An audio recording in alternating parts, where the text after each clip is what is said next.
Hello, everyone. Thank you for attending the seminar, Spirit, Soul, Body, the Fundamentals of New Thought. Today we're going to have a little fun. What we're going to do is we're going to have some talk and some instruction around some of the basics of New Thought Christianity as espoused by Christ Universal Temple and the Universal Foundation for Better Living.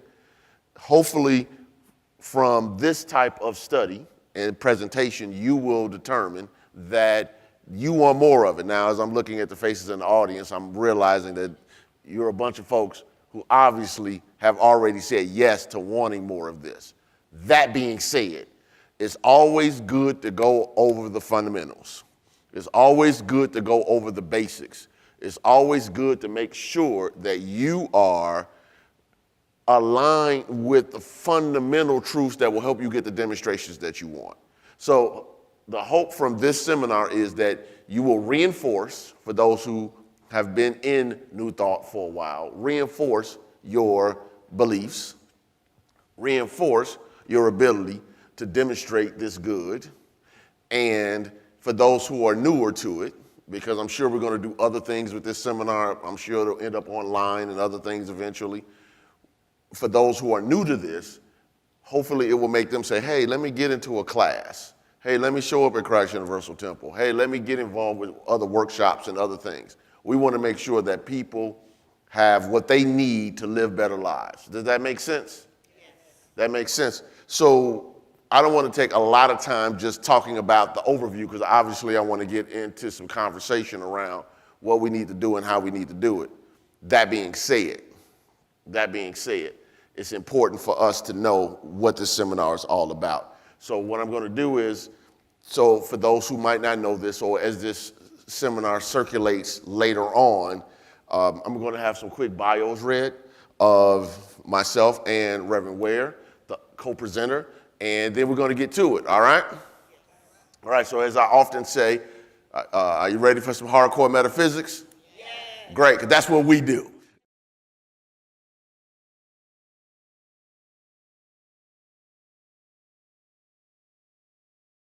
So thank you all for coming. We're going to get right to it, all right? Did you get a handout when you were walking in? It was a little handout that said JCI on it, et cetera. All right, that just helps us because it has some of the things that we'll be talking about so you can have a reference in your hand, all right? Cool? Let's rock and roll. All right. Getting through these slides here. All right, so the first part we're going to talk about is what is New Thought. And I think this is part of some of the things that we have to do to make sure that we make this stuff work. Oh, it's behind me too. Great. So, all right, let's get to it.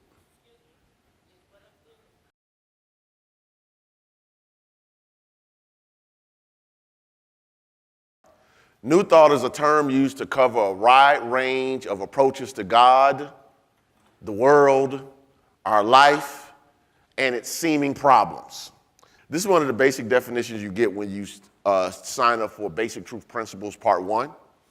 It gives you the opportunity to start looking at life. One of the things that people always try to figure out is, how do I make life work? How do I understand what's actually happening?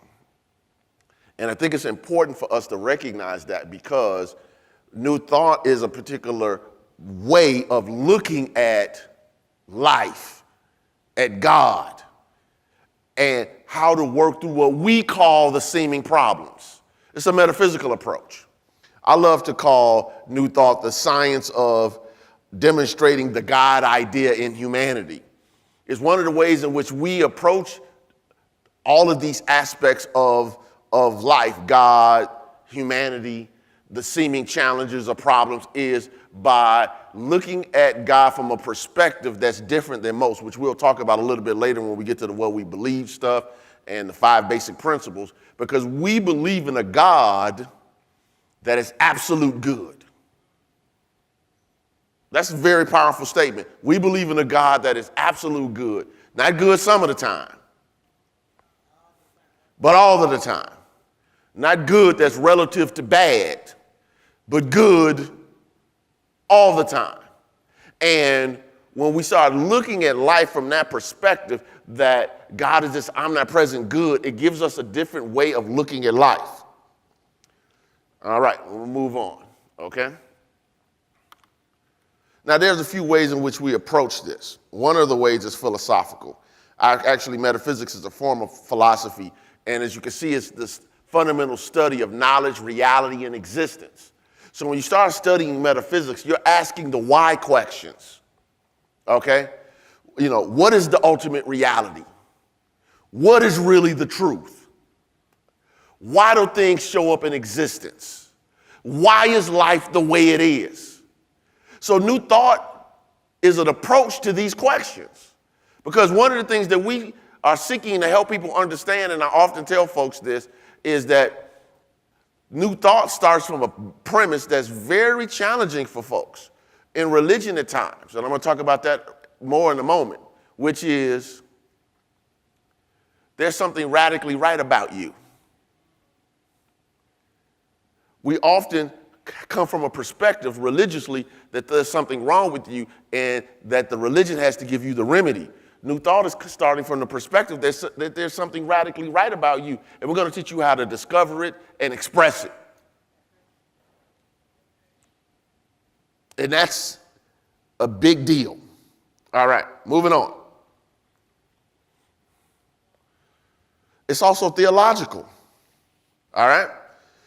Theological means the study of the nature of God, which basically means, how do you think about God? What's your God talk? One of the ways in which we talk about God in New Thought is we say that God is principle, which is the fundamental truth in a universal sense. You'll hear a lot about the term principle in the New Thought church, principle or principles. We're talking about the fundamental truth in a universal sense. We're talking about the God as the underlying plan. We're talking about this absolute God that is omnipresent, that is omniscient, that is omnipotent, that is omnipresence, that is, and I don't want to step on her lesson, so I'm going to leave that alone. I just dawned on it because I just jumped off my script. But I want you just to recognize and stop for a moment to say, okay, what do I really believe about God? And how do my beliefs about God impact my everyday life? What I think is possible, what I think is probable, what I think is plausible in my own life. Does that make sense? Yes. All right. So how you think about God matters. And one of the ways in which, or approaches in which, New Thought helps us understand God, life, humanity, and its seeming problems is from a theological perspective. New Thought has a theological perspective. Now, moving on. One of the other ways in which we talk about, or approaches that we use, is the psychological, which is the study of the human mind and behavior. One of the things that you will hear probably more than almost anything in the New Thought church is about how you think. You'll hear words like consciousness. Matter of fact, Reverend Ware, I don't know if I ever even really used the word consciousness in a sentence before I came to Christ Universal Temple. It just was no reason to. But part of understanding consciousness, which is another way of saying the awareness of being, is to understand, as Reverend Coleman would say, what makes you tick. She would say, if you don't understand what makes you tick, you won't tick on every talk. In other words, if you don't understand how your mind works, you cannot understand not only life, but yourself. Life does not make sense outside of you understanding how you work. All right? I often say on my podcast that I am a mental field that is always projecting and attracting. All right? So when we understand that an aspect of who we are is consciousness, or as Joe Goldsmith would say, consciousness is what I am, it helps us understand life. And it also helps us understand why stuff shows up the way it shows up in our lives and in life in general. When you understand consciousness, a whole bunch of things start to make sense that didn't make sense before. And it'll also help you understand why you don't feel as though you will always fit in energetically in certain spaces, because your consciousness is like, Reverend, I don't know if I should be here. This is not a good vibrational match for me. You'll know something is out of alignment with you. Moving on. The last approach that we use is practical, capable of being put to use in our everyday affairs. Now, this brings me back to a conversation that Reverend Coleman was having with the ministers probably around early 2000s. And we're in the ministers meeting, and she said, you give them the literal, you give them the metaphysical, but you make sure you give them the practical. And she said, if you have not given them the practical, you have not taught them anything. Even with the metaphysics, she didn't care. She said, unless you give people the practical application, you have not taught them anything, because this ministry is focused on how you can use what you're being taught to better your life. How can we express more of God's good in our everyday life? How can we show up as more love, as more peace, as more joy, as more health, as more prosperity in our everyday lives? So our lessons, our seminars, our workshops, our classes are all designed for you to be able to put them to use in your everyday life. Does that make sense? All right. Do some more drill down. One of the definitions we've used for years around here, and I just tweaked it slightly just to update the last word from man to humanity, is new thought is the recognition, realization, and manifestation of God in humanity. Now, this is key. First of all, recognizing, all right? Another way of saying recognize is, do you even acknowledge that it's there? Okay, new thought is saying the presence of God is in you. Do you recognize? How can you realize something that you haven't even recognized, that you have not even acknowledged as a possibility for you? If it exists outside your realm of possibility, then it exists outside your ability to demonstrate it. Then it's the realization. Is it real to you? Is it a part of your knowing? Is it a part of your understanding? Okay, I get that it sounds great when I read it in the book or hear it in the sermon, but is it real to me in my thinking and in my feeling? Have they come together in alignment saying, this is a truth that I know? This is why Emmett Fox once wrote, people know I quote this quote all the time, there is no such thing as undemonstrated understanding. Do you have a realization of God in you?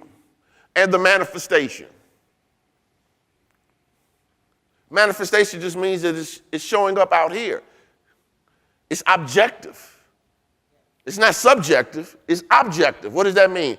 Not only can I see that it showed up, other people can see. You get what I'm saying? Yes. All right. So it's important for you to recognize that new thought focuses a lot on demonstration. Why? Because demonstration is the acid test for truth. Can you demonstrate it? Now, here's the challenge sometimes. New thought talks from such a high ideal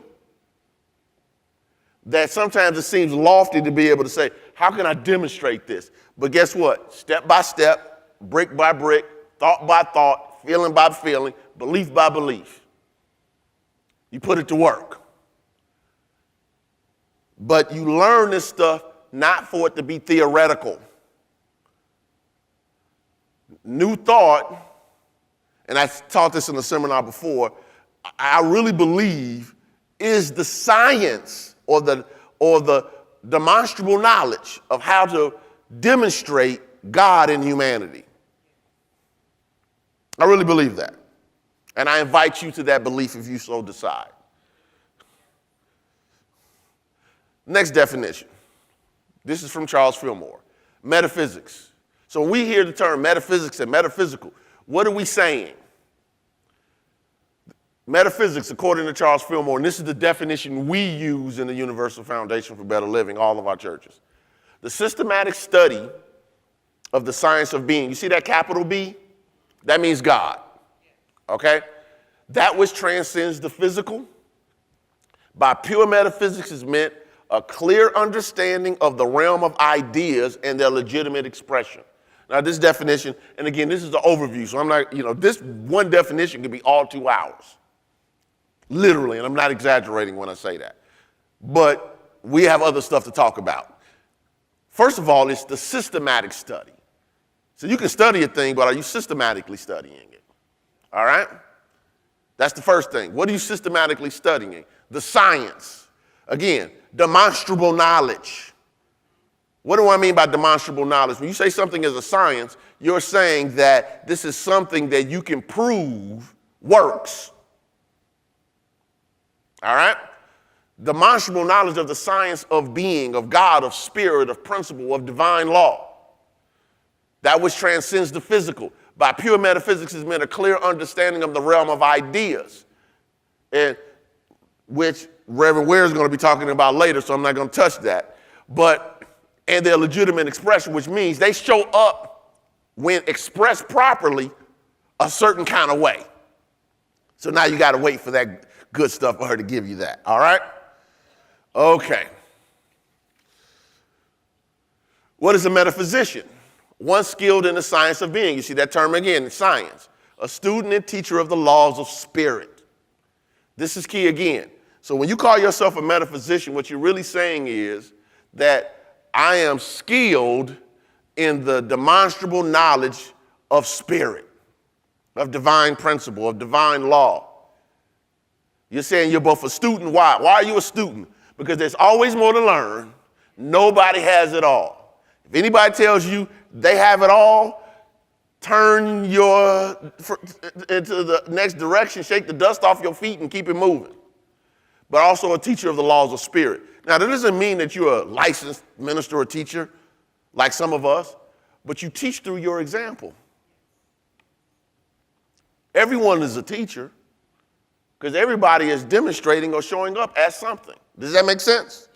So when you start talking about I'm a metaphysician, you're looking at life from a perspective. You watch the news, you read the newspaper, you scroll on your phone, the CNNs and the MSNBCs and whatever, and you're looking at it from a perspective of a metaphysician. You're looking at it from metaphysical eyes. You're hearing from metaphysical ears. And when stuff starts to show up your way and things that you don't like, you shut it off, you shut it down, because a metaphysician is not going to allow their mind to be used, whether through imagery or through hearing, to take them off of their truth. Make sense? Okay, so with that, we're going to go to, I got one more thing to talk about. How are we different from fundamentalist Christianity? Basic primary thing, as I said earlier, because I'm a little over time now, I don't want to eat up time, is when we are talking about what we call fundamentalist Christianity and New Thought Christianity, as I said before, we have some different perspectives. One is teaching that God is absolute good. Teaching that there's something radically right about you and you can demonstrate the presence of God within you. Teaching that we're not serving God from a perspective of fear, but we're expressing God from a perspective of universal love. There's a difference. Now, are there similarities? Absolutely. Same Bible, same Jesus, same all of that stuff. However, how we view and look at those things are different.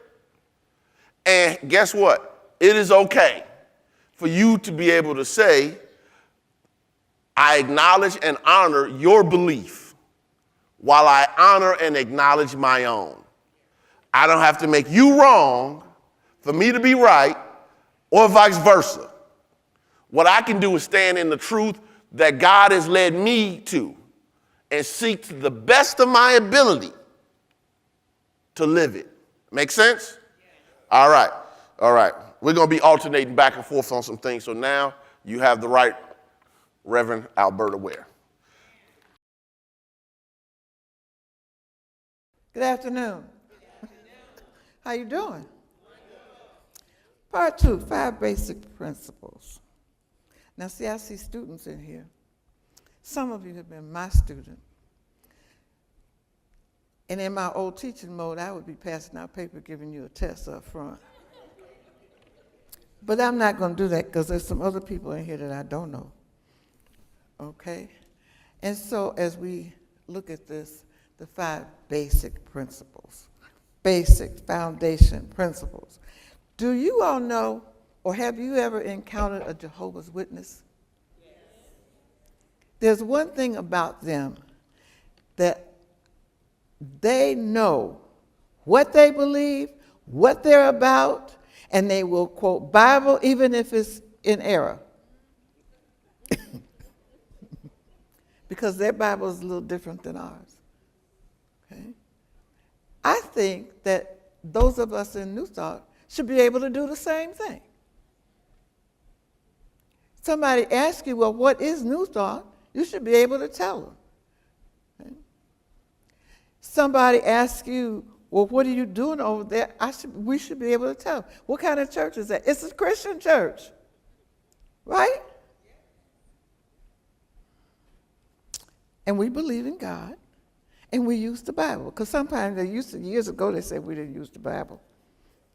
And then Johnny started bringing the Bible and putting it up on the pulpit with her and teaching from it.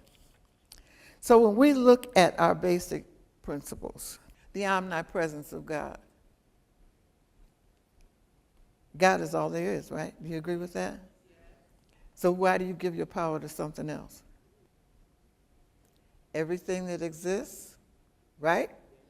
Or ever will exist is pressed where? In different forms of. So the chair you're sitting in, your clothes, the floor, your house, you. See, everybody didn't say God. God is absolute good and everything is God's substance, and there can be no evil in reality. Now, when you say that to somebody, you're going to get a fight. And I know some of you are sitting here thinking about, well, you know, I know so-and-so and so-and-so. They're just as evil as they can be. That's because you labeled them evil. Mm-hmm. You did that. Evil is not real because God did not create it. The only thing that is real is what God has created. If evil is appearing, it's because you have brought it into your own mind and you have labeled somebody as being evil because you don't like what they've said or done. Right? You even say that about things that you hear on the television. You describe the elected president of the United States in that way. Christians, metaphysicians, right? Uh-huh. You describe what he's done in that way. The appearance of evil comes from your thinking and your labeling, not from anything else. Because he gave us the freedom of choice. And people can choose to do or say whatever they want to do or say. But if you're minding your own business, you don't have to respond to what they choose to say or do, right? But most of us are nosy, right? We are. I answer the phone because I'm nosy. Before we had cell phones and caller ID, the phone would be there and the phone would ring and you would answer it because you didn't know who it was. There have been times when I had already rolled up my hair, I'm comfortable in the bed, got the pillows right because of the rollers, and the phone rings. Paula ain't there, I can't tell her to go answer the phone. But I'm nosy, so I go answer the phone. I get up out of my comfort and go answer the phone. As I interact with people, I have this tendency, I'm putting it on me, because I know you all don't do this. I have this tendency to want to be in their business and controlling their business, especially if it's somebody related to me. Right? Your children, other people's children. Okay? But I have a responsibility of seeing the God presence in everybody. Everything that exists or ever will exist is pressed out of the body of God, right? In different forms of manifestation. The neighbor's children, God. Your neighbor. Y'all didn't say that to make me feel like you believe that. Your thoughts, you assign the thought, you assign the action, and you assign it to the person. And it's all because of where your mind is and what you are believing and dealing with in your own life. So now, if you got folks that you used to call evil in your life, what are you going to do? You got to change your perception of them. And if you can't do it on your own, you go to God and ask for some help. Because as you encounter, I remember when they told us that what we see in others is a reflection of what's going on in me. No. I don't want to accept that. But it is the truth. A lot of ladies in here, I'm going to give you an example, and then I'm going to move on. You encounter somebody, tall, dark, and handsome, right? Make a connection. Everybody's on their good behavior. 6 months down the line, where did that come from? How did I get that in my life? I wasn't looking for that, but it was looking for you because it found agreement in you at the initial encounter. Okay? So think back on where you were in your consciousness when the encounter occurred. We draw to us by like of, thank you, by right of consciousness. Okay. The next one is the divinity of humankind. Do you believe you're divine? Yes. You don't sound like it. Yes. Okay. Being divine means you have a special relationship with God, right? And that special relationship means that everything that is God is also in you. All the aspects and things that all the attributes and aspects that we use to describe God is already in you. That you are divine, that you are heir to all that is that you want. Right? So if you're heir to it, then you should be walking around with an attitude of entitlement like other folks do. Right? If you really believe it, that's how you should be walking around. I'm entitled, and I expect, and what I expect, I get. I expect God's goodness in my life every day. Okay? Every day. Then we had those 2 scriptures, right? The divinity of man. You had manifest man, and then you had spiritual man, physical man. Manifest man, spiritual man, manifest man. Mm-hmm. And in that one scripture, I want to Whatever is true, are you willing to believe that everything about the people you know is true? Because some of the things you believe about the people you know is not true. Okay? But you've made an assumption, and you know what that means, right? If I put it on the board, okay. Who said no? Okay, everything that is true. What is honorable? Do you honor other people? All the time. What is just? Are you about justice? Or is it just your way and no consideration of other people? Whatever is pleasing. Are you pleasing? Nobody can be pleasing around you if you're not pleasing in the first place. Right? Whatever is commendable. There are some people who would never, ever give a compliment to somebody. They won't commend the good that they're doing. Why? Because it's reminding them of what they're not doing. And they get upset, so they take it out on the other person. But the responsibility is yours. If there is any excellence, if there is anything worthy of praise, think about these things. Okay. Thinking, it's through thinking that man forms that which he has in his life. The value of our thinking is the connecting link. It's the connecting link with God's mind. The power is that as we change our way of thinking, we change our lives, right? We change our world, we change our affairs. But we've got to be willing to change our thoughts. Most of us don't, because we already feel like, I can think the way I want to think, right?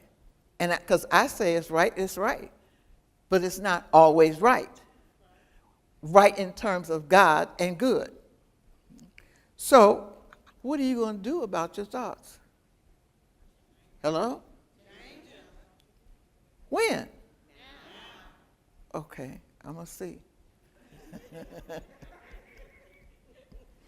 Practicing the presence, living in the presence of God. We know that prayer is communicating with God. Meditation gives us an opportunity to connect with thoughts on the aspects of God. And then the silence. That's where you're going to hear the still small voice if you get there. Okay? Every time you meditate, you may not get to the silence.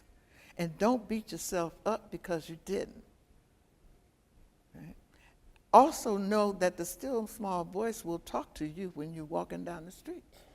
It'll talk to you in your house. It'll talk to you when you're driving. God speaks to you when you're open, when you're at that point in consciousness where you are open and receptive, the messages come. Do you pay attention and listen to them? Sometimes you do and sometimes you don't. Okay? Because sometimes you decide, no, I'm going to go and do this my way. Something says, don't turn that way. But that's the way I go all the time. Don't turn that way. So you turn that way anyway. And you end up in a traffic jam. Okay? You end up in someplace you don't want to be, and you lose the time you thought you were saving by going the way you always go. So when I'm praying, I'm talking to God. And we talk to God all the time. You be walking down the street talking to God. You in your house cleaning, you talking to God, right? At some point, you got to stop talking and start focusing on the aspects of God that you need in your life. You don't take problems into meditation because you're giving it attention, right? And all that's going to do is feed it and make it bigger. No, you got a problem about a relationship, then you need to focus on God as love. Because God's love is unlimited, right? God's love is available to everybody. God loves us in spite of us. So you got another situation, physical situation, then you focus on God as health and wholeness. Don't focus on the situation, focus on God. Okay? Then you be quiet. That's kind of hard for some of us. We start talking, and you just want to talk. And God's sitting there saying, I got it, shut up. Okay? The silence, to sit there. And the thing is that in that meditation process, you start to move into a level of conscious awareness of the Christ presence, and that's when you hit the silence. Got it? Okay. Law of demonstration. So now, if you have come into the understanding that of the omnipresence of God, that God is all there is, no matter what is appearing in the outer, God is all there is, and God is there. And you realize and accept that you are divine, you are heir to all that God is, that nothing can change that but you, right? And then you start putting your thoughts in order, thinking the right kind of thoughts, thinking God thoughts, and putting God feelings with those thoughts. And then you take time to pray and meditate. The demonstration has to come. But you got a responsibility. Your right responsibility I've just covered. Right thinking, right feeling, right words, right actions, and right reactions. If I've got the right words going on in my mind and I put the right feelings with them, then sometimes I don't have to say anything. The words are not always necessary, right? Sometimes the action is not necessary. Because Moses told him to stand still and see the salvation, right? See God in action. Okay? My reactions, there are times when God says, let him go. Let it go. It is not worthy of a response. See, that's what you got to think about. It's not worthy of a response because my response ain't going to be Christ-like. And the response is going to do more damage to me than them. Right? So I'm not giving you my power to mess with me. My power is too important. So I don't have to react. Right? I can move on and go through everything in life with the 5 basic principles. Okay?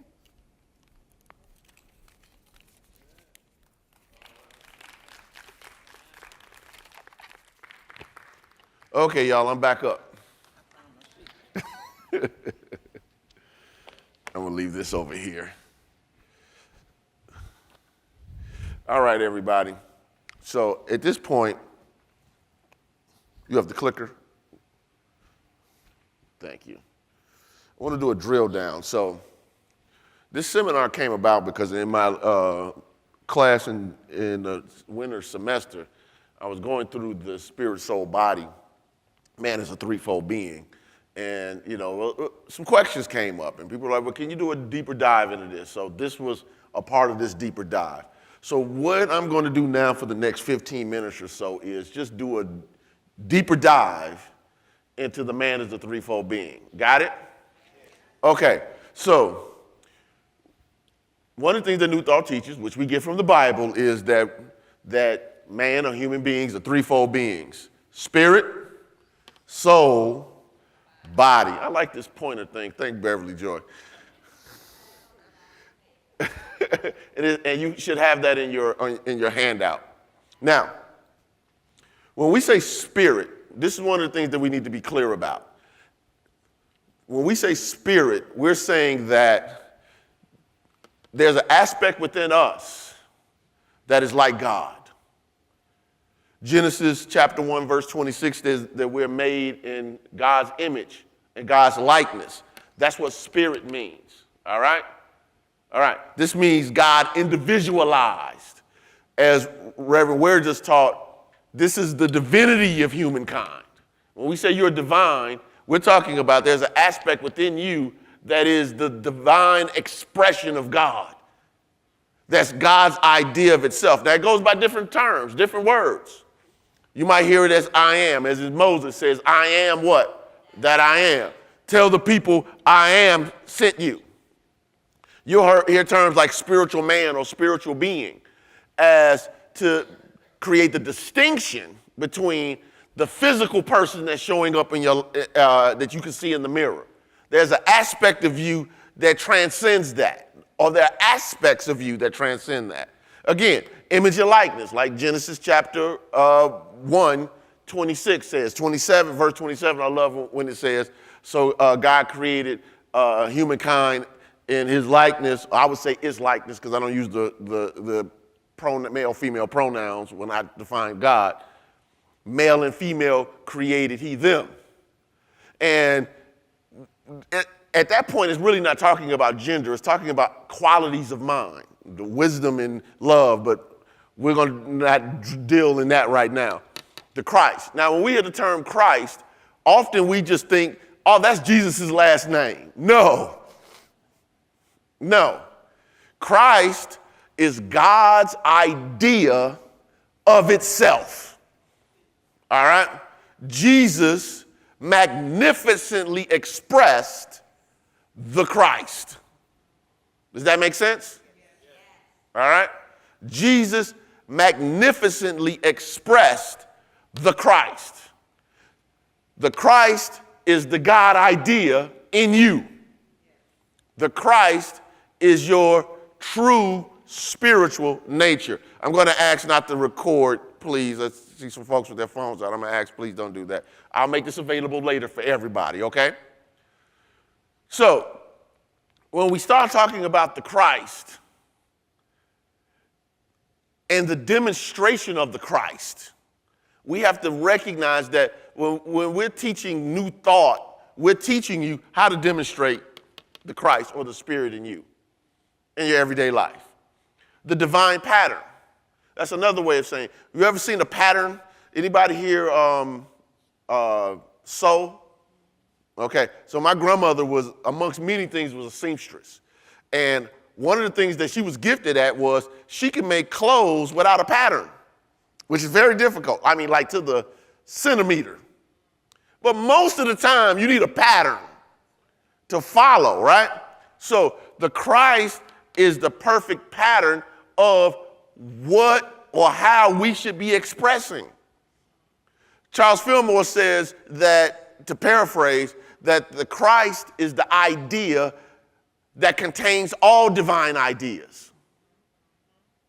All right? I want you to get that. So all of the ideas, and Reverend Ware is going to teach that part later, all of these ideas that we understand divinity and God to be these qualities, they all are wrapped up in that divine pattern. Spirit is also the law of your being, the law of our being. What does that mean? So when we talk about a law, we're talking about a principle that is expressed. All right? That I am a law and you are a law unto your own being. You've heard it said, Galatians chapter 6, verse 7. God is not mocked. Whatever a man sows, so shall he what? Reap, right? So if I understand divine law, that I am a law unto my own being, then I recognize that I'm always my own experience. Even when I don't recognize it, even when I don't realize it, all right? Because one of the things that we teach about God is that God is divine law. And if God is divine law, and I'm the image and likeness of God, then I am also divine law. And we might not look at it that way. But if it's true about God, it's true about me if I am the image and likeness of God. We also talk about the idea, which I've talked about a lot already. The idea that contains all the divine ideas. So Johnny Coleman used to say, I'm an idea walking around in the mind of God. Anybody remember her saying that? That was her trying to evolve you past your human way of thinking about yourself. I'm an idea walking around in the mind of God. And because of that, she was trying to tell us that if I'm in divine mind, if I am in God mind, if I am in the mind of God, then what do I really lack? Nothing. Because I'm an idea in the mind of God. Now, then there's the breath of life. Same thing. Okay, we hear in Genesis chapter 2, verse 7, that the Lord God breathed into man and man became a living soul. So this breath is really a way of saying the same thing as the life principle. It's the God activity. The activity of God in you. The truth about you. So when you're, for instance, you're seeking divine healing, what you're trying to do is tap into this divine life that's already within you. It's already perfect, whole, and complete because it's God. So when you hear words like Son of God or Lord God, all of these things are talking about aspects within your own being. And I know from some people's religious perspectives that might seem ultra cocky. How can you try to claim all of these divine qualities for yourself? Because it's your birthright, because you're a divine expression. You're an individualized expression of the one presence, the one power, the one life that we call God. That's the truth about who you are. And because you're a spirit, that means you're divine. And it don't make a difference what you've been through. What you've been through can't change who you are. So even in the hospital bed, are you spirit? Yes. All right? You're in the bad relationship, are you spirit? Yes. You ain't got no money in your wallet, are you spirit? Yes. All right? Not where you want to be in your career, are you spirit? Yes. Kids acting crazy, are you spirit? Yes. It don't change. It won't change. It's who you are. It's the truth of who you are. So this is why we'll tell a person, even in the hospital bed, claim the truth about who you are. When we say claim the truth, we're saying, what is true about you? What is the permanent, enduring, eternal truth about you? Spirit. I am spirit. That's the truth. Everything else can change and does. Does that make sense? Now we talk about the soul or the entire mind. Another way of saying that is total consciousness. And we say it's broken down into 3 phases of mind. The superconscious, the conscious or thinking, and the subconscious or the feeling. All right. Now, here's the thing. Let's start with this superconscious or Christ mind. This is the higher awareness within you. This is the spiritual awareness within you. This is where you tap into these divine qualities or ideas or attributes of God. They exist in the Christ mind. When Jesus was saying the kingdom of God is within you, this is what he was talking about. When David was talking about, or David, the psalmist, was saying the secret place of the Most High, this is what he was talking about. That when in my conscious phase of mind, which I am aware of, when we tell people turn within, what are we telling them to do? We're not saying just focus on your solar plexus, which could be good for its own other purposes. Turn within means turn your attention away from the outer and put it and start to contemplate, meditate the higher ideas and ideals of God. That's why Reverend Ware said, don't take the problem into meditation. You don't go to meditation to take the problem. You go to meditation to realize the truth. Because the superconscious mind knows you're this. Superconscious mind knows your spirit. Does that make sense? All right. So you're seeking the intuitive guidance. You're seeking the divine inspiration. You're seeking the higher ideas and ideals. All of that exists within the Christ mind in you. Have this mind in you that was also in what? Christ Jesus. So at this conscious phase of mind, this is where the action is. This is where you change your life. Ain't no other way for me to say that. If you try to change your life outside of this aspect, then it's not going to work. Why? Because this is where you reason. This is where you choose. This is where you examine. This is how you use your will. This is how you analyze. This is how you select. This is how you judge, image, reject, accept, conclude, decide. So in other words, The controlling aspect of your mind and how you change your life is through conscious awareness. What am I doing with my thinking? What am I thinking? How am I thinking? How am I consistently thinking? So, for instance, you pray. Let me give you an example. You praying for that idea, that breakthrough, right? Let's just say it's a healing. You turn within, you listen to what Reverend Ware said, you don't take the problem into meditation, you're praying to contemplate and understand God is divine life in your body. Okay, that idea now goes from the Christ mind, superconscious mind, to the conscious mind. Now, what do we start doing with it when it gets there? Oh, Lord. Now, hear me. The idea is perfect. Until I start to think about it. Reason. You know, one of the things, I don't know, this might sound a little off, but some level of faith thinking is very unreasonable. All right? You start putting all this human reason into why it can't happen. You start to choose what is possible and what's not possible. You start to examine it and analyze it. And you start to, I can accept this part of it and I don't accept this other part of it. You start to make judgments about it based upon what you believe.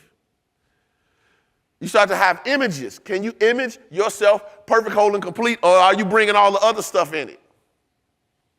Are you rejecting it? Sometimes God will give you the idea, God will give you the instruction, God will give you the inspiration, and when you get here, you say, no, God, I don't accept it. Or no, God, I don't want to do it. God told you that person was no good, but you was listening to that Luther Vandross and Whitney Houston in the background.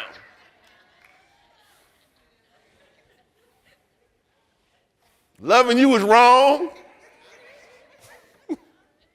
I don't want to be right. What did Gladys say, Reverend Ware? I'd rather live in his world than without him in mine. See.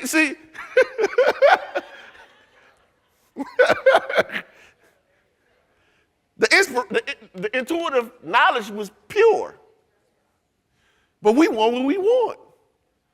And human beings, as far as we know, are the only parts of creation that can say, no, God. No. You said, well, I don't say no, God. Every time you don't mentally accept the inspiration, the intuitive knowledge, the guidance, the high ideas and ideals of God that are coming from the superconscious to this conscious phase of mind, you're saying no. Now, Charles Fillmore had a theory that he believed that originally the superconscious mind was supposed to feed the subconscious and then reflect through the conscious mind. But through our ability to choose, we say, no, God, we want to go through the whole process of accepting what we want to accept and what we don't want to accept, no matter what. So, but this is also our ability to say yes, accept. So the inspiration comes, the intuitive knowing comes, and we get to be able to say, I accept that. I can remember, and I've told this story before, and I don't have time to drill down on it. When I was 20 years old in the hospital, brand new to New Thought and CUT, like 3 weeks. Had almost died from an asthma attack. I'm in the hospital bed in the emergency room with my 2 Basic Truth Principles books. I'm clutching them in my bed. And I told my mom, according to these books, I don't have to have this if I don't want it. Acceptance. Acceptance. That's all that was. I didn't know what that acceptance totally meant. I was just willing to accept that that was a possibility for me. What's a possibility for you that you need to accept right now? Because until you accept it, it don't make a difference how good you are. It don't make a difference how whole you are. It don't make a difference how God created you. Are you willing to accept the truth about you? The truth about what's possible for you? Because it won't make a difference until you accept it. This is how you make conclusions and decisions. Now, how do we make those conclusions and decisions? And choices. Some of it is based upon what's in the subconscious, what's in my memory, what are my opinions, what have I experienced, what are my beliefs, What are our emotions and attitudes about a thing? Sometimes, as you can see on the chart, that's the big chart, it's not chart, it's not up there, we'll have, and I didn't write it up here, race consciousness, which is basically talking about, which should be on your form, all of humanity's past thinking. So we have this collective knowledge or wisdom, all right? And when we are, I'm just gonna write this on here, race consciousness.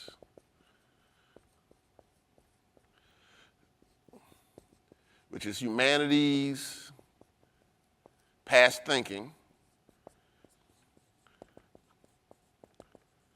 What ends up happening is we have what we call collective knowledge that we've all the thoughts, beliefs, and et cetera that we've accepted to humankind is in this race consciousness. So when I'm making a choice about something, I'm always doing three things. Say with me, the conscious mind is pivotal.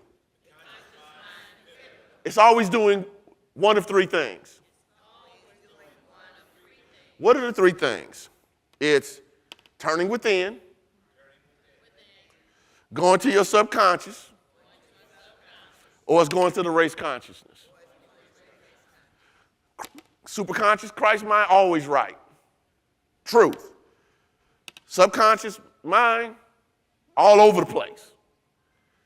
Sometimes good, sometimes bad, sometimes indifferent. Race consciousness, sometimes good, sometimes bad. So what New Thought is trying to tell you is this: go here, go here, go here, go here, go. Now, we're not saying that information in the race consciousness is bad, because guess what? Everybody else's high ideas and their low levels of consciousness are a part of race consciousness. So even when you're dealing with humanity's past thinking, you get to decide what you tap in or not.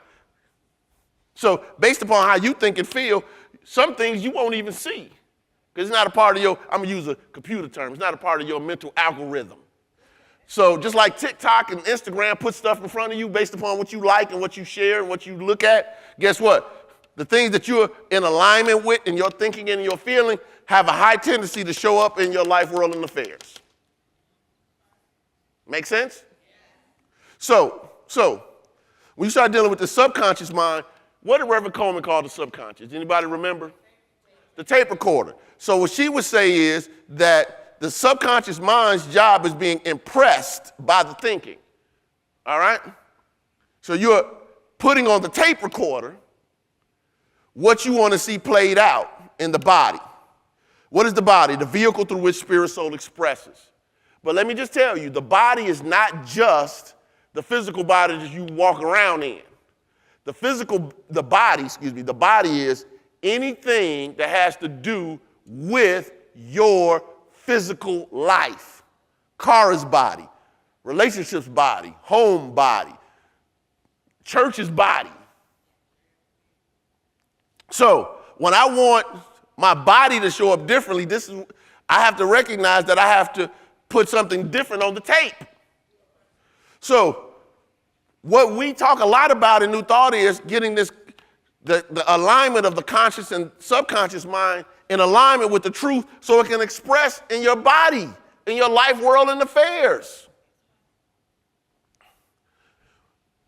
When we talk to people, as Reverend Ware mentioned, people start talking about where evil, if no God is all there is, where does this evil show up? It's because the way we think and the way we feel and believe shows up as adulterated.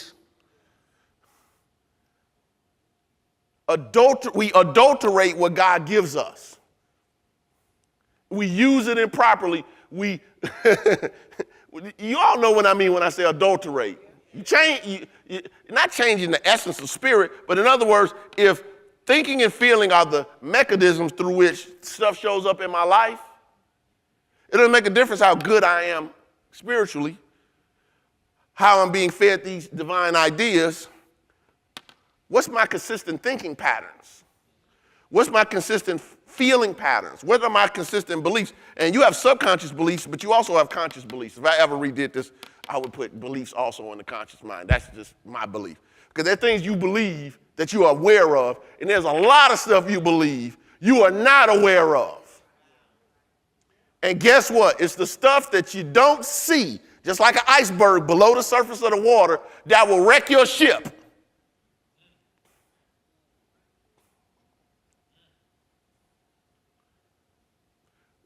Part of your spiritual growth, the meditation and the prayer, is to become more aware of what you need to be aware of.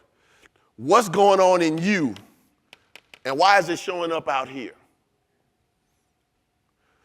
Also, the stronger feeling you have about a thing, the more conviction you have about a thing, the easier it is for it to show up out here. So some people think things, but they don't have good feeling about it. They don't have conviction. Some people have good feelings about a thing, but they can't see it. And they haven't made decisions. They haven't chose it. Why hasn't it shown up yet? Did you choose it? Did you accept it? I mean, really accept it as yours, as you. And feeling. Do I really feel it? Reverend Knight used to say feeling gets to what? Blessing. Why? Because he was trying to help people understand that if I have this surface thought and I have no feeling, no conviction, there's no power in it. It isn't real to me, because what's real to you is what you feel. That's why we sing those old R&B songs, Tell Me Something Good, and all that other stuff. That stuff is based upon what? Feeling. So when I want to show up as in my life, role, and affairs, my body, whether it's my physical body and as health, or my body is money, or is my body as relationship, or my body as career, it's all a reflection, say reflection, of what's going on in my thinking and my feeling. All right? So, last thing about this, because I've gone a little bit over time. In the allegory of Adam and Eve, Adam is the conscious thinking phase, and Eve is the subconscious feeling nature.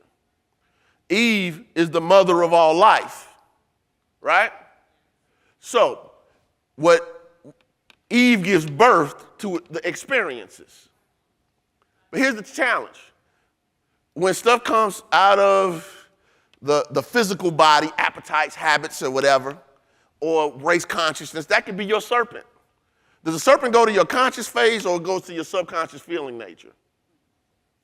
It goes to your subconscious feeling nature, because temptation always will come to you through your feeling. It's not going to come to your rational sense. Have you ever knew something you shouldn't do, and you got so overwhelmed in your feeling, you overrode your good sense? You berated and beat down your conscious mind, your Adam, until you gave the yes. You ate the fruit. And then you fail. Make sense? So when we start talking about this spirit, soul, body, it goes much deeper. A true metaphysical teacher should be able to take any Bible story and put it in this. Any Bible story. Now, it takes time to get there. But just like I just did with the Adam and Eve, you can do that with any story. My point is this. If you want to change your life, this is why we do affirmative prayer. This is why we do meditation. This is why we do visualization. This is why we take the classes. This is why we take the workshops. This is why we turn the service. We're trying to impress this conscious mind with new ways of looking at life. And we're trying to impress this subconscious nature to express it in our life, role, and affairs. So if it's not showing up, these aren't in alignment yet. It's not in alignment. And it doesn't make a difference how perfect, whole, and complete you are. Your thinking determines what shows up in your life. Let me say that one more time before I sit back down. It doesn't make a difference how perfect, whole, and complete you are. Spirit, you being spirit don't stop you from being broke. It don't stop you from being sick. It don't stop you from being unhappy. And you're all this stuff. All that God is, you are. It don't make a hill of beans difference if you can't get your thinking and feeling right.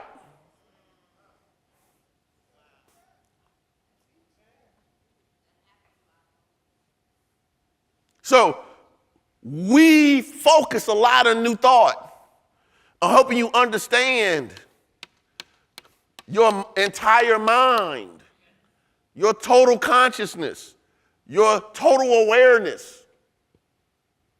Because if you can align the superconscious, the conscious, and subconscious, only thing that can express is good, good, and very good.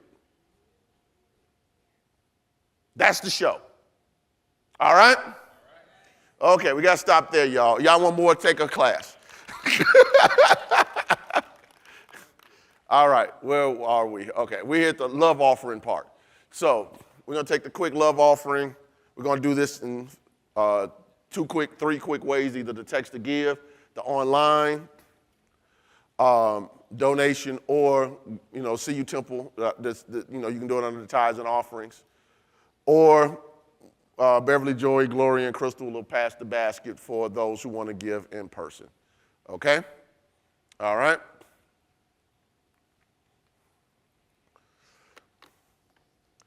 If you're giving via text to give, you text CUT to 41444, hit send, it'll give you a link, opens up, it says Christ Universal Temple. If it doesn't, you did it wrong, redo it. If you go to the cutemple.org website, just click on the donate tab, again, give the tithe, the offerings, either one is fine.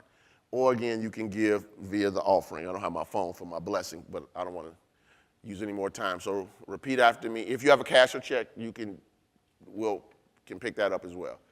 Repeat after me.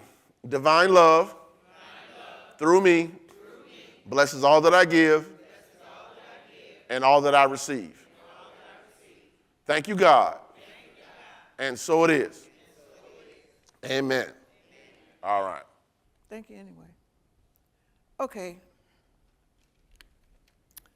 Part 4. The 5 main attributes.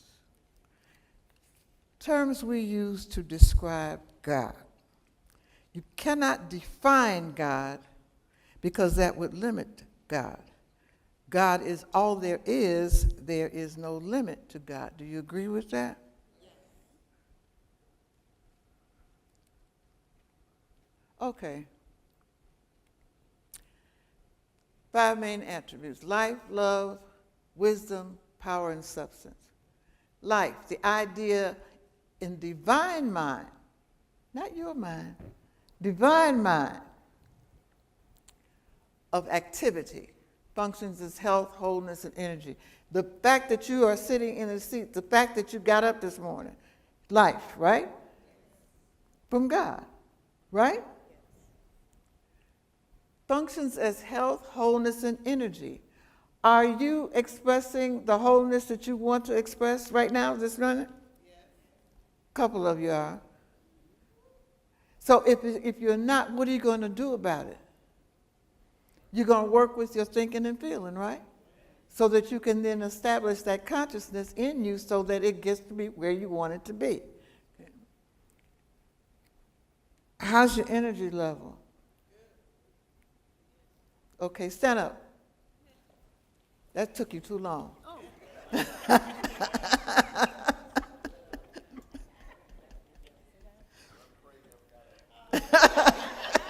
Well, there were a couple of them that didn't get up. But see, your energy level is what gets you up, right?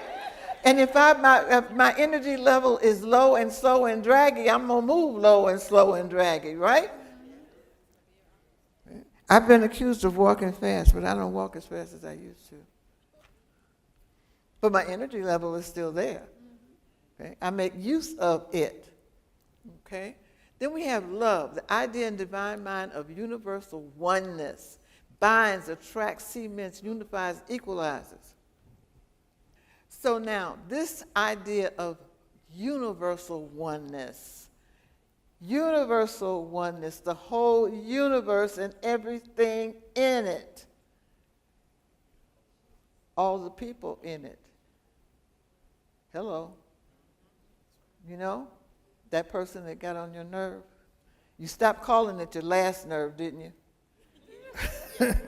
Because you were affirming that for yourself. Okay? It binds, attracts, and it cements. It unifies and equalizes. But the thing is that sometimes we take these things and we attach them to other folks in a relationship, right? We are bound to them with chains. You know, the chains that bind you? And when they get tired of the chains and they try to get away, they can't? Because you're still holding on to the other end of the change. Okay? Ladies, and men too, relationship is over. But every now and then you think about the other person. And that chain has got a string, and you got the string on your finger, and it's in your pocket. And that string, oh, there's the string. Let me call him. Let me see. You just want to see if you still got it. You want to see if the chain is still connected. And when they answer the phone, you can tell right away if it's still connected. And that determines what you say, right? You don't have to admit it. I know you. I know that, okay? And when you find that it's still connected, now you're through with the conversation. See you, bye. I just called to see how you were doing. You just wanted to know if it was still connected, if you still had that equalizing, that binding power. That's what you're looking at, okay? Function in man as devoted service, kindness, unselfishness, tender compassion, cooperation, and goodwill. Cooperation, when you're on the committee, you're on the church committee, do you cooperate with the entire committee? Or is it has to be my way. It's my idea, and y'all got to do it this way. That's not cooperation. That's control. And that's how you lose the committee. That's how the project does not get completed. Because there's a control factor there. But if I'm working in cooperation, we put all the ideas on the table, and then we decide which is the idea that's going to work best for the entire project and for the committee. Church folks. Tender compassion. Are you compassionate? No, you're not. Because when you see that homeless person, unhoused person, the unhoused person in your path, what do? That's what you do. Okay? You either ignore them or you run from them. They want to be seen. That's all. It's just like the drunk man you see on the street and he say, hey, Miss Lady, he don't want you to stop. He's recognizing you. He's honoring your presence. He don't want you to stop because he don't want to share his bottle with you. Accept the recognition. It don't hurt to say hello.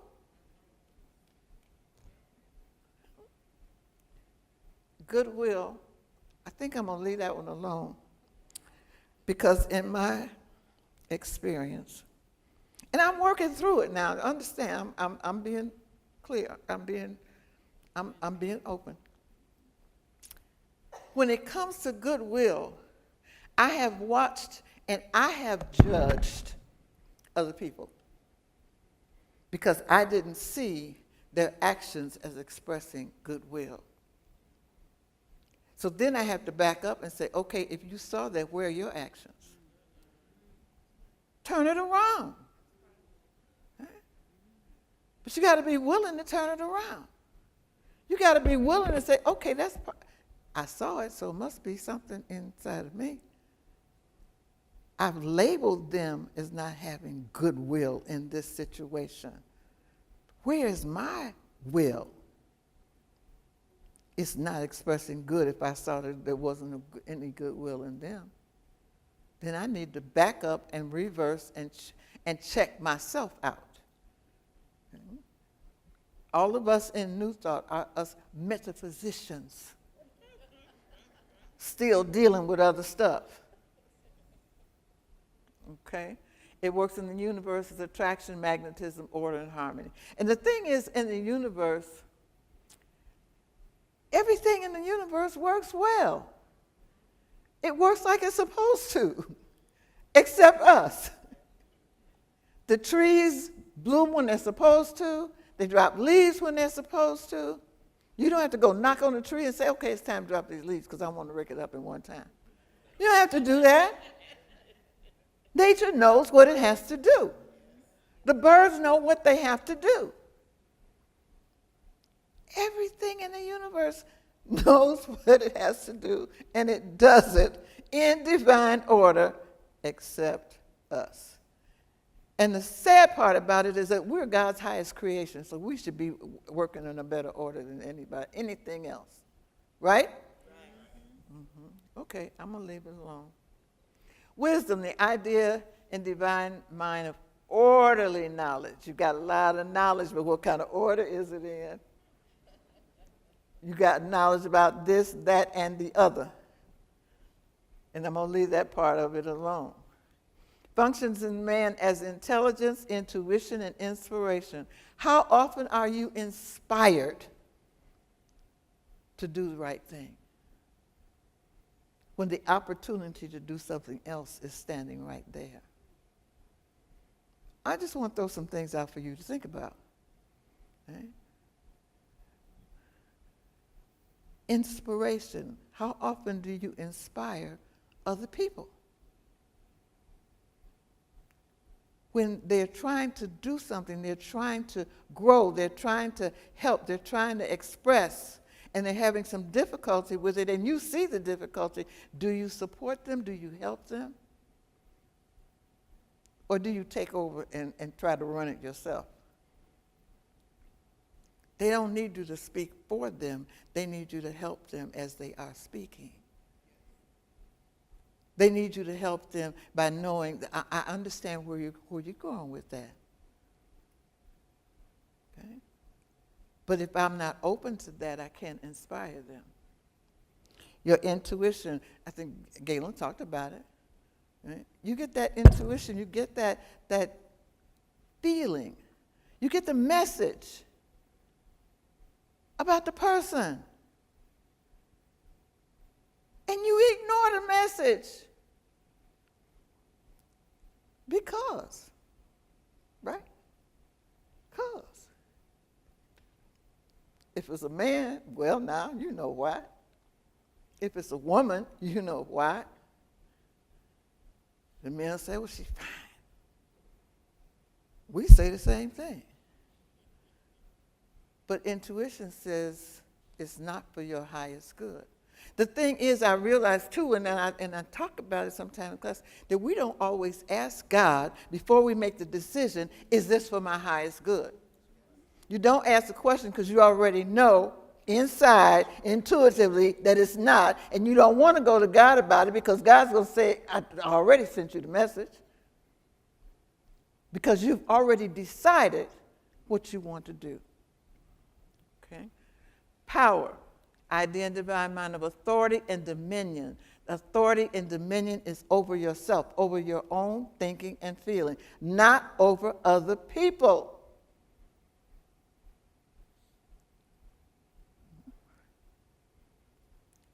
It's your ability to do, to accomplish, to produce, and to master. Master your own thinking and feeling. Not mastering somebody else's thinking and feeling. Because you know we try to do that. We try to direct them. They say, well, you know, I had this idea and da-da-da-da. Well, no, you don't want to do that. You want to do this over here. Because you think your idea is better than their idea. But their idea came to them. It didn't come to you. In man, it functions as formative thought, reserve strength, and energy. We know about the reserve strength. We know that when there's a crisis or something and somebody has, all of a sudden they have the strength to do whatever. They talk about the lady lifting the car off her son, those kinds of things, that reserve strength. The reserve strength also shows up when you've been working hard and doing stuff and your body is saying it needs rest, but something comes up and all of a sudden you've got that reserve strength that kicks in and you can go on and do and finish what has to be done. In the universe, it's the moving force and vitality.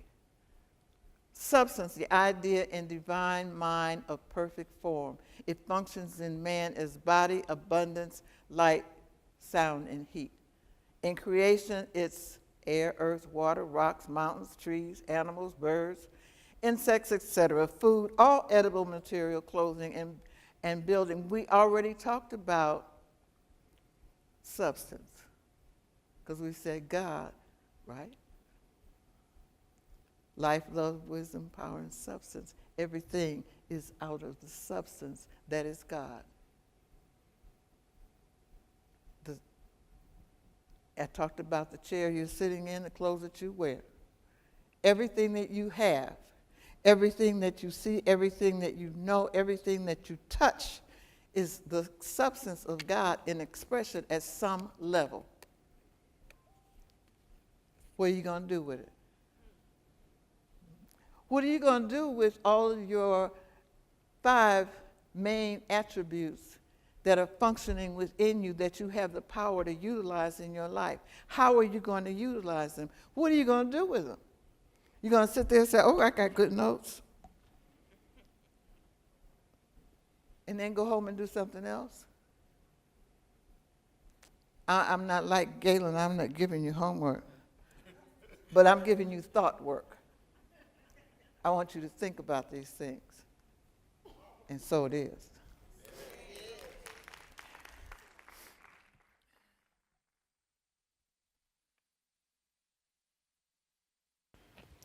All right, everybody. Now for another deep dive in what we believe. Now, we have statements of faith in the Universal Foundation for Better Living, and it's important for us to recognize that these statements were originally written by the Reverend Don Ned, who was Reverend Coleman's husband. He made his transition in, was that 1985, I believe? Anyway, we're going to go with 1985.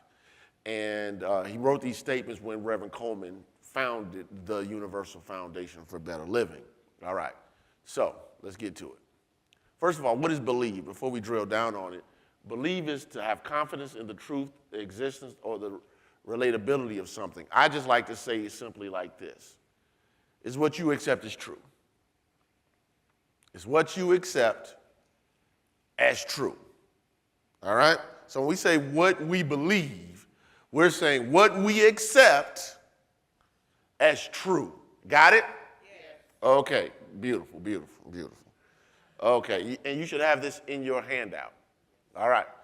First one is, we believe that it is God's will that every individual on the face of this earth should live a healthy, happy, and prosperous life. Do you see that? Okay. So one of the ways in which I normally teach this is when you look at the term God's will.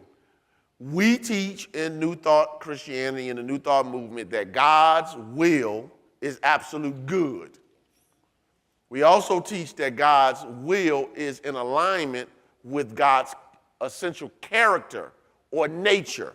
So when we say God's nature is absolute good or essential character is absolute good, we're saying God's will expresses God's nature or essential character. So God's will for me, say for me. Because I'm an individual on the face of this earth. Are you an individual on the face of the earth? Yes. Okay, so that means it applies to you. Is that you should live a healthy, happy, and prosperous life. Now, I don't know if this is true or not because I wasn't around here when Don Ned was around, but I just believe that he wrote healthy first because that's what we want.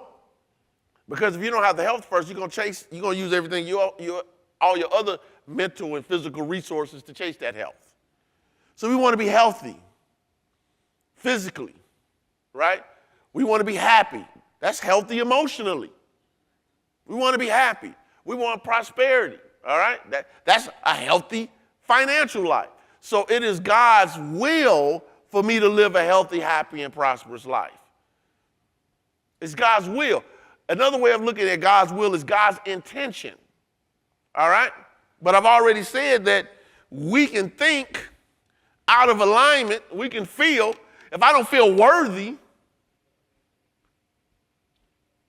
the blessings can be available and I won't be able to benefit from them. Just because of, if I have images of myself that are not healthy, that are not whole, then I can disqualify myself from what is mine by birthright, by divine nature.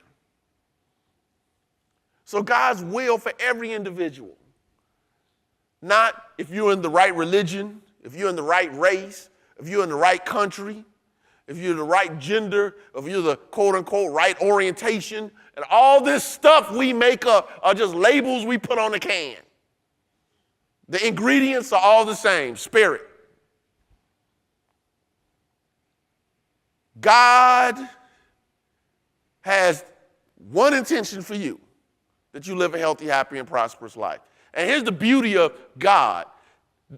That might not look the same way as it looks for Bruce or Crystal or Reverend Craig.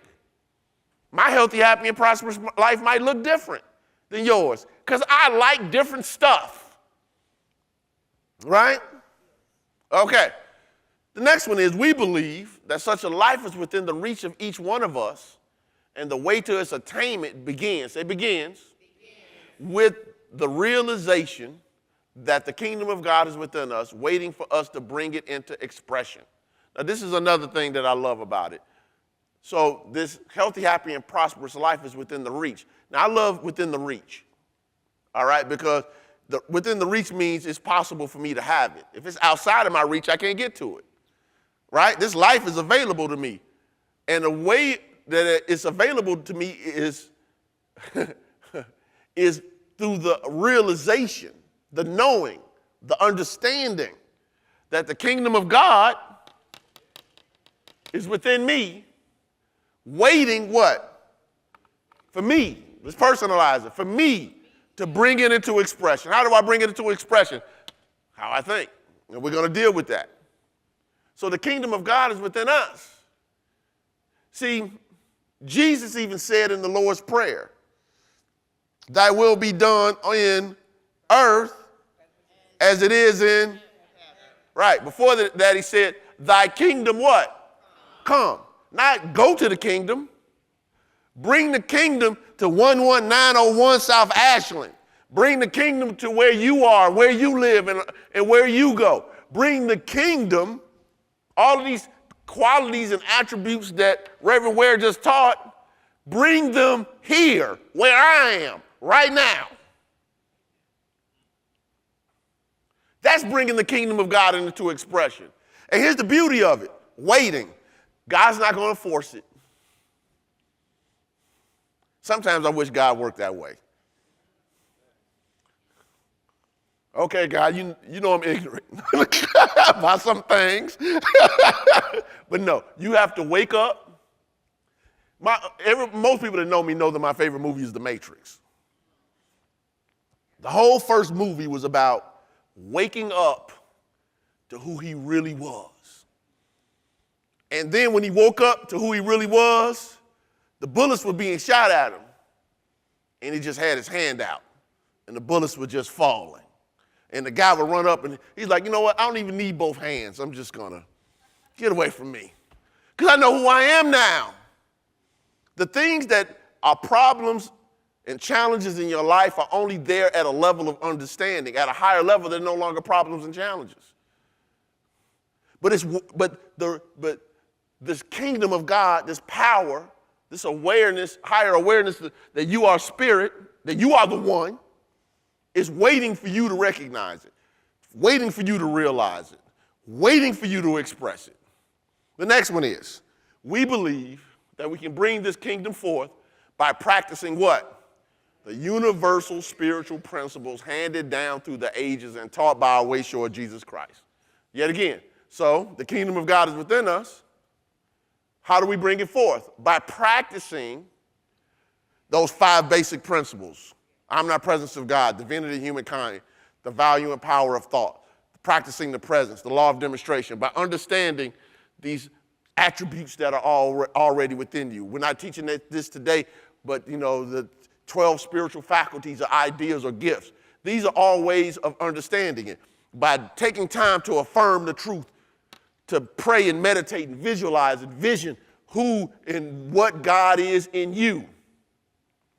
These are the universal spiritual principles. Universal spiritual principles means they work for everybody. Handed down through the ages. Not by just one person, not just by one religion. And taught by our way shore Jesus Christ. Now, why the term way shore? Because we believe that Jesus is the perfect pattern. Therefore, Jesus is a way shore. Now, some people will use the term way maker and a whole bunch of other different types of terms. In New Thought, we use the term way shore to say that Jesus is the great example, not the great exception. So our job is to follow Jesus into Christ's mastery. All right? This is what he taught.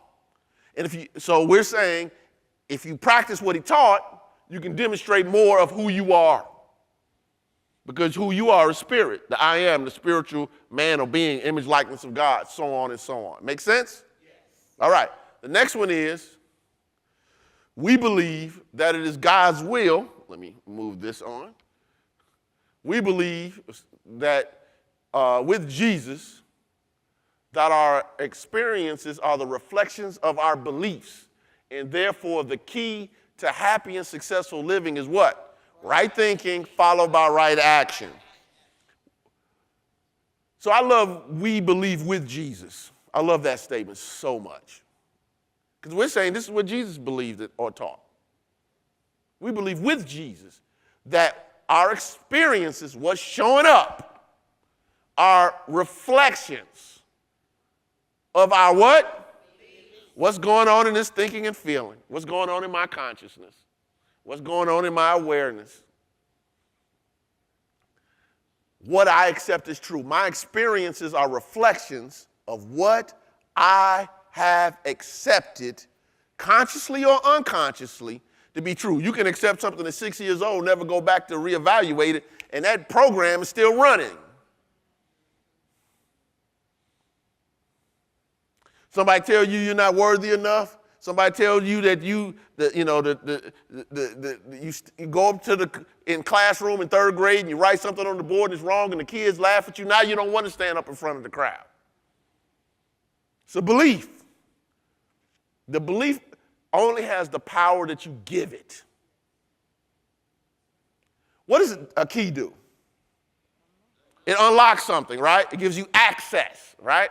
So what gives you access to this happy and successful life is right thinking followed by right action. Now, one of the things that I said immediately when I was in Basic Truth Principles 1 with Reverend Wilmetta Harrell, or Harold, she would say it was the proper way to pronounce it.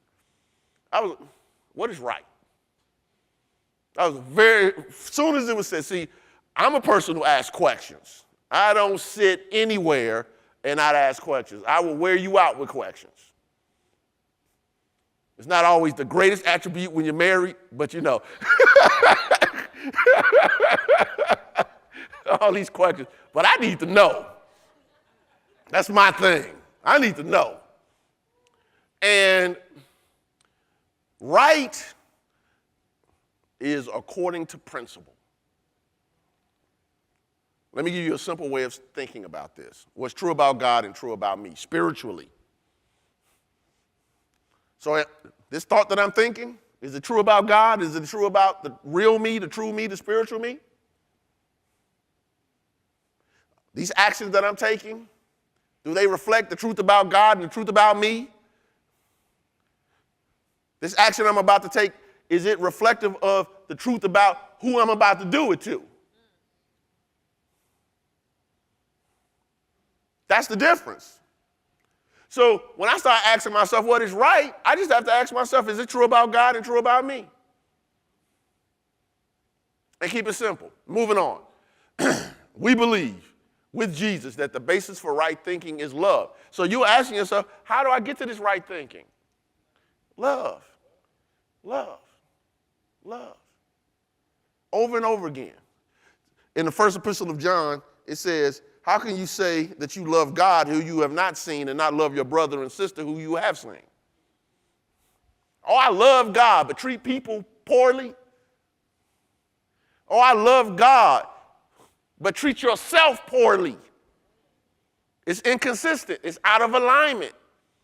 When we lead with love, when we lead with this universal idea of in divine mind of universal oneness, notice, Is it showing up as devoted service? Is it showing up as kindness? Is it showing up as unselfishness? Is it showing up as tender compassion? Is it showing up as cooperation? Is it showing up as goodwill? That's the way we can evaluate it. Because here's the thing. That's what you're going to draw to yourself. Because part of love is attraction. It's magnetism. Love is the universal magnet. The reason why some of us got so much arguments and mess, because we love arguing and mess.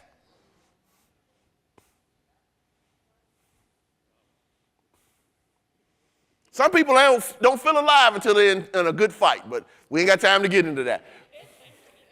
Love God and all that is good in ourselves and others. I love me. I'm not saying that like just for you all. I love me. I think very highly of me. Not from an ego perspective, because what am I doing? I'm affirming the truth about me. Because the love that I want in my life starts where? With me and with how I see myself. So if I love me, then if you don't show up in a way that corresponds with how I love me, I know I need to exit stage left. Right? All right. So, and I'm not going to make you wrong. I'm just going to make sure that I'm in the space where I am honoring the love of God that I am.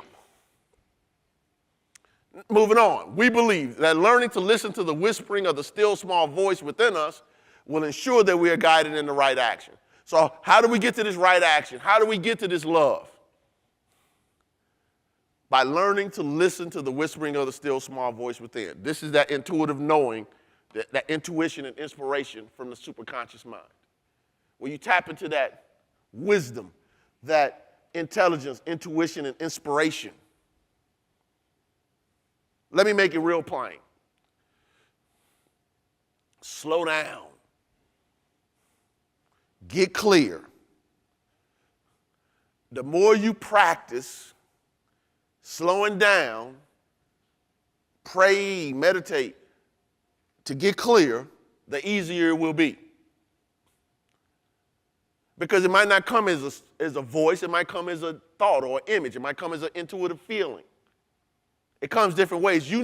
Until you learn how to slow down and contemplate spiritual truth, you won't know how God in you works.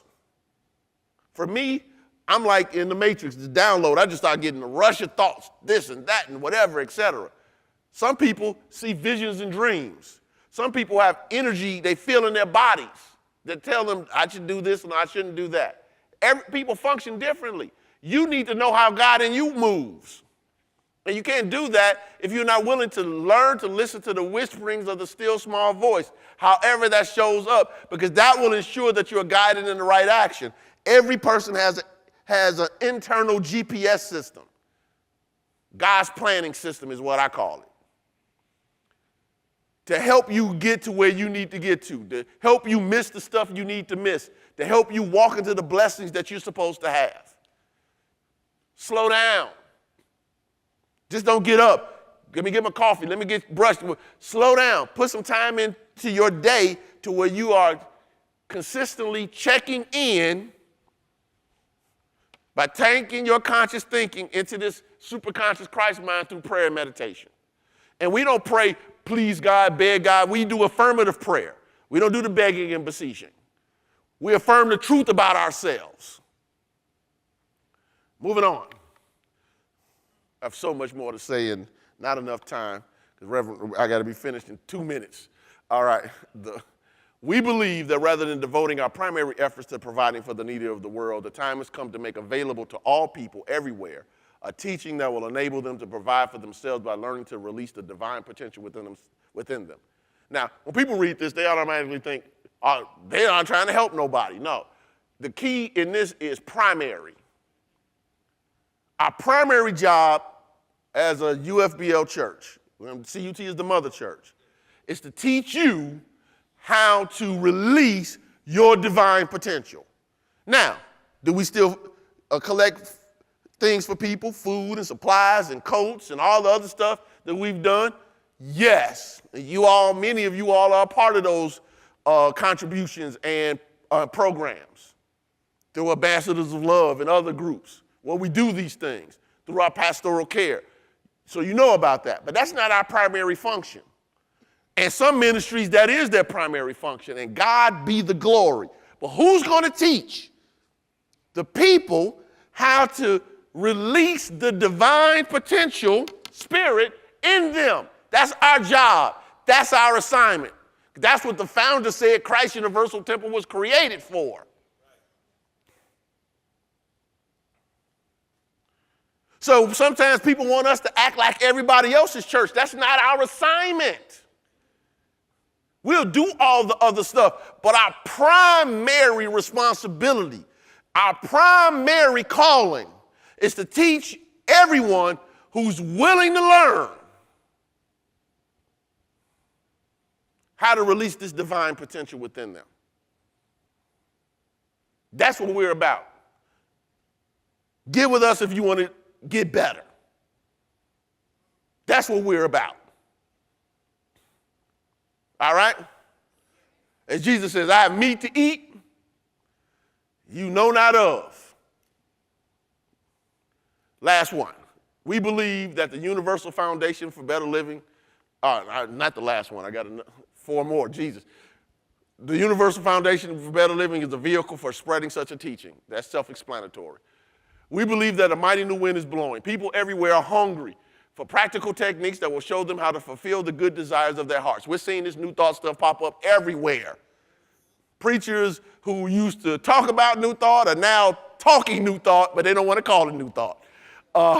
We in the UFBL believe we have these techniques and we offer them to everyone without distinction, confident that with the help of the Holy Spirit, the whole Spirit of God in action, we can teach all who are willing to learn how to overcome what would keep them from their highest good.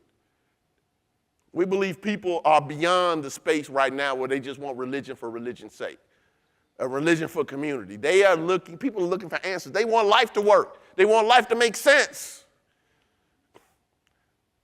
And we believe in UFBL that we have these techniques.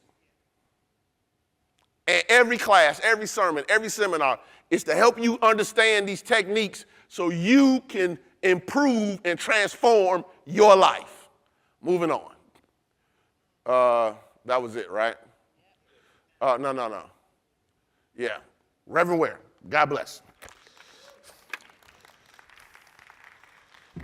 Right? What's the primary cause of suffering? What'd you forget? But see, somebody could ask the question, how can I be suffering because I forgot something that I didn't know in the first place? You ever think about that? How can I be held accountable when I didn't know in the first place? Problem is that we weren't taught that we were spiritual beings, right? Most of us all came from another church. You were taught to do the worm of the dust. You were born in sin, right?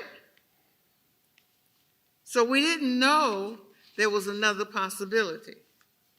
We were taught that God was sitting up in the sky on the throne with the big book, writing down what you did right and what you did wrong, right?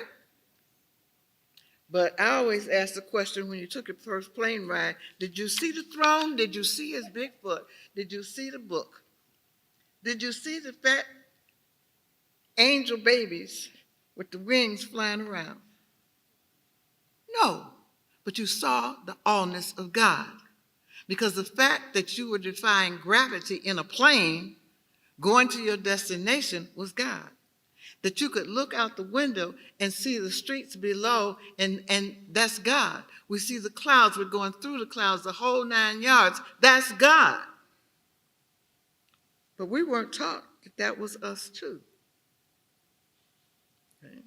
And so it sits there, and we have these mental images of fear, guilt, lack, limitation, sickness, and all kinds of suffering. Because we did not realize We did not know, let me put it that way. We did not know that we were created in the image, likeness of God, and that we were divine, and that we didn't have to have all of that stuff. We didn't have to deal with being afraid of anything. Right? And I don't have to worry about feeling guilty about what somebody else did or said, or what I may have said. When I recognize that it was not in order, not in line with God's law of good for all mankind, I can forgive myself and I can change it. Secondary cause of suffering. What is it? Students? I'm not hearing it. Secondary cause of suffering is wrong thinking. What have we been talking about all afternoon? Your thoughts and feelings, right? Secondary cause of suffering. I'm suffering because I'm thinking wrong. I thought God was in the sky. I thought I was separate from God. I thought I was all alone and unable to meet the challenges of daily life. Then I found out I'm not separate. I found out that I also had a problem with changing. The other part of that, number two of our secondary cause, is our unwillingness to change. And that comes about in really small little things. I'm not talking about the big things, because you're working on the big things, but it's the small things. It's your attitude about somebody. It's your attitude about how something worked out or did not work out. It's your attitude about the conversation you had with somebody that you felt you were in the right and there was no need to change your conversation because you know what you're talking about. Right? It's your failure to allow somebody else to change their mind and have a different conversation with you. No, because I'm having too much fun in the old conversation. I feel like I got too much power. I got power in that old conversation. You coming to me with this, I don't have any power anymore. I got to regroup. I'm unwilling to regroup. I'm unwilling to change. And my unwillingness becomes a problem with me having all that I want, all that I am in expression was God.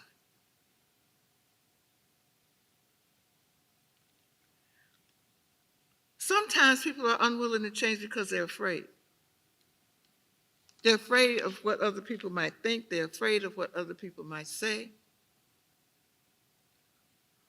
When you were growing up, there were some things that you were afraid of, right? Some folks were afraid of the dark. Some folks were afraid of just whatever. As you outgrew those fears, you picked up some new ones. Because we have been functioning on what other people think about us, how other people view us. When we put all that emphasis on that, then you feel like I can't meet their expectations. I can't meet the picture that they have of me. No, have your own picture. Know who you are. Know whose you are.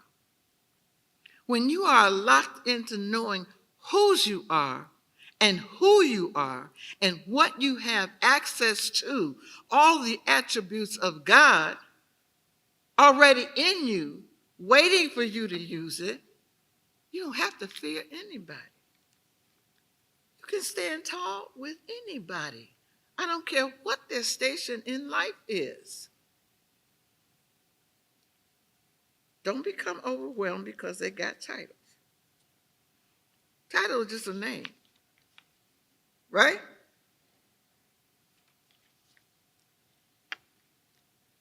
We have to realize that we are spiritual beings, and we have to base our thinking and feeling on truth. Have you heard that before today? That's what you've been hearing all day. Thinking and feeling. Every class you take, somebody's going to tell you about thinking and feeling. I don't have to suffer. Isn't that good to know? I don't have to suffer because my neighbor don't like me. I got another neighbor on the other side. I don't have to do right? If you're in an apartment building, you got a neighbor upstairs. You might have one down the hall. It's up to you. It's a choice that you have to make for your life. What do you want your life to be for you? Not for somebody else. Not what you think somebody else wants your life to be. What do you want your life to be for you? You don't have to want anything that Gaylon and I have talked about today. But you need to know what you want for yourself. And you need to base all your thinking and feeling on truth. You must be willing to confront and release wrong mental beliefs. You're not the worm of the dust. You're not limited in anything. Well, I tried to do that before, so try again. Right? Try it in a different direction. So if you do your prayer work, God will give you a different direction and a different way to do it, and you do it. But if you're not willing to try that, if you're not willing to change and release those wrong beliefs, then you don't make any progress. You stay right where you are. Now, my question is, in your life, as you sit here right now in your life, think about where you are in your life. Are you happy with where you are? Is everything fine? Is everything the way you want it to be exactly? If there's some things that are not exactly the way you want them to be, then what are you going to do about it? You're going to do the work to make the change. Because nobody can make the change for you but you. It has to be all from you. You have to do it. The action has to come from you. You think the thought, you put the feeling with it, right? You speak the word because there's power in your spoken word. You take action and don't worry about the reaction because it's going to be in divine order. So now you don't have to suffer anymore. Right? You sure? Yes. Okay, God bless you.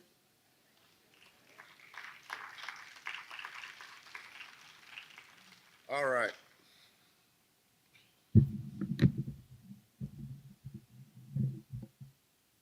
We're a little over time, so a few minutes, but I do want to give people an opportunity to ask questions. If you need to leave, I get it. Please just do quietly, but I do want to give everyone an opportunity, if you have questions, to ask them, and just make sure that you let us know who are you asking the question to, because we taught different things. All right? Okay? Any questions? All right. Well, if y'all show up, we'll keep doing them. We did have a discussion about having more of these, but we were like, let's see if people show up for this one first. Who had their hand up? Someone else had their hand up? Anyone else? Before we close out, I want to give everybody an opportunity. Yes.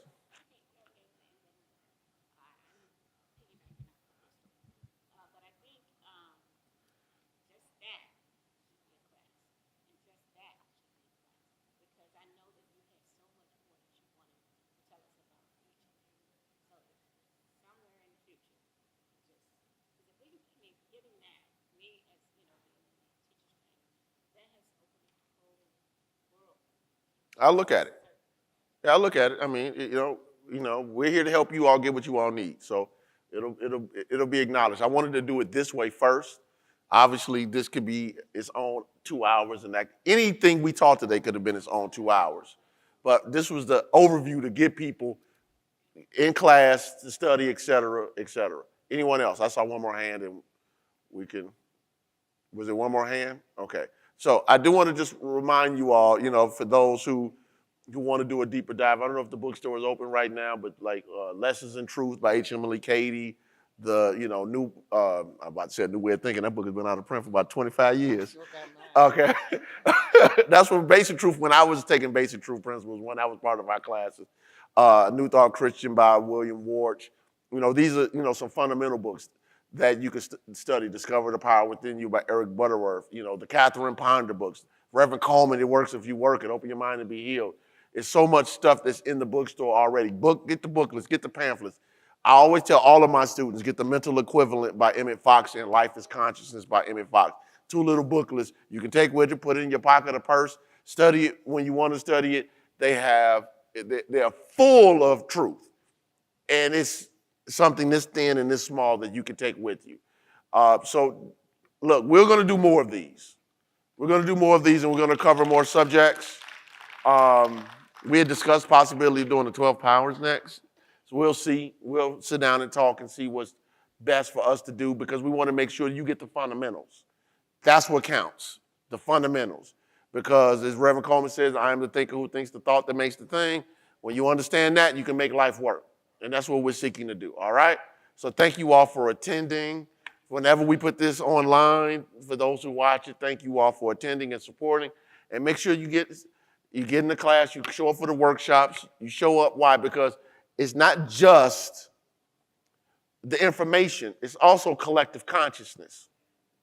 When you're around people who are in your same vibe, to use an old term, it does make a difference. Because just like you can be a mob mentality, they were talking about yesterday, voting for teen takeovers and all that. Those are mob mentalities. People do stuff in mobs that they normally wouldn't do on their own. Well, let's look at that from the positive. What can we do when we get together, when we're studying this truth, when we're meditating on this truth, when we're contemplating this truth, as we're praising the presence of God within each of us and humanity and the world together as a collective consciousness, we can create the shifts we want to see in the world. And it starts with understanding the synergy that comes with coming together as a group of believers. Or as Jesus said, where 2 or 3 are gathered together in my name, there I am in the midst. So you make it more powerful when you study together as a collective body of spiritual believers. It works? All right, let's get to the prayer for protection. The light of God surrounds us. The love of God enfolds us. The power of God protects us. The presence of God watches over us. Wherever we are, God is, and so it is. Don't forget to get you some books and some pamphlets if the bookstore is open. I don't know if it is or not. Mental Equivalent. Emmett Fox. It's not? Huh? It's not. Tomorrow, get the Mental Equivalent and Life is Consciousness by Emmett Fox. God bless.